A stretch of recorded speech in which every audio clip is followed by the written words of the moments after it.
की जय। बोल दत्ता महाराज की जय।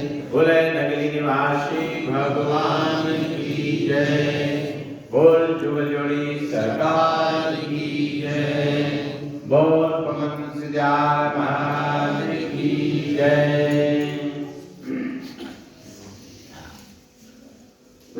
आज के सत्संग में जो भी लोग उपस्थित हैं, मैं सभी का अभिनंदन करता हूँ और आशा करता हूँ कि भविष्य में ऐसे सत्संग में आप लोग आते रहें और सत्संग का लाभ लेते रहें, क्योंकि अपने जीवन में एक सत्संग ही एक ऐसा विषय है जिससे अपन अपने लक्ष्य को प्राप्त कर सकते हैं। सत्संग के माध्यम से ही अपना कल्याण हो सकता है।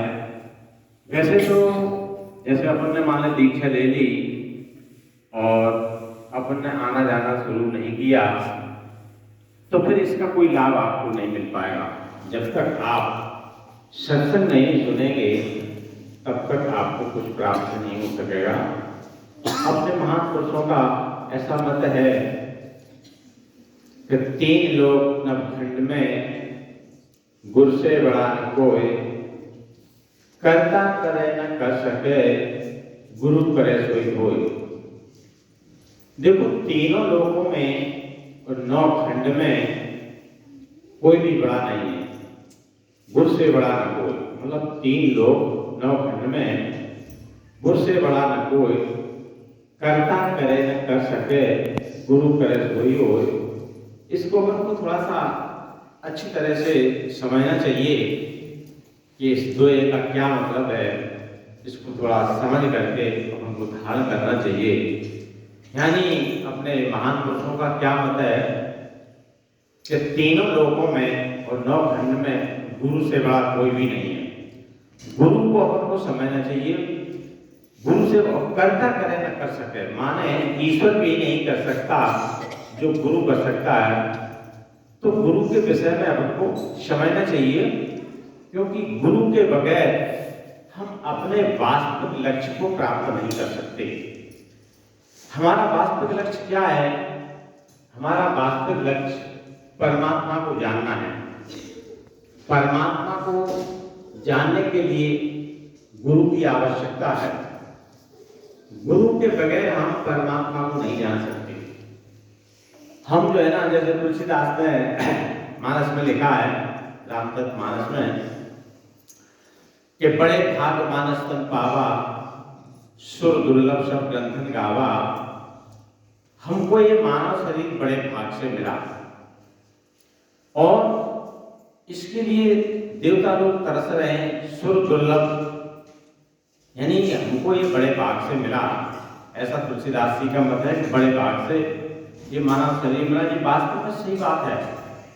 अपन इस मनुष्य जीवन की, इस मानव काया की कीमत नहीं समझ पाते। ये मानव शरीर बड़ा महत्वपूर्ण है। बड़े भाग मानव तन पावा और सुर दुर्लभ, यानी इसके लिए देवता लोग याचना करते हैं। सुर दुर्लभ यानी देवताओं के लिए ये दुर्लभ है। ये मानव शरीर देवताओं के लिए दुर्लभ है, ऐसा सभी ग्रंथ कहते हैं। और अपन लोग क्या करते हैं? अपन देवताओं की शरण में चले आते हैं। तो ये अपन को समझने का विषय है कि अपन को इस मनुष्य की कीमत समझना चाहिए।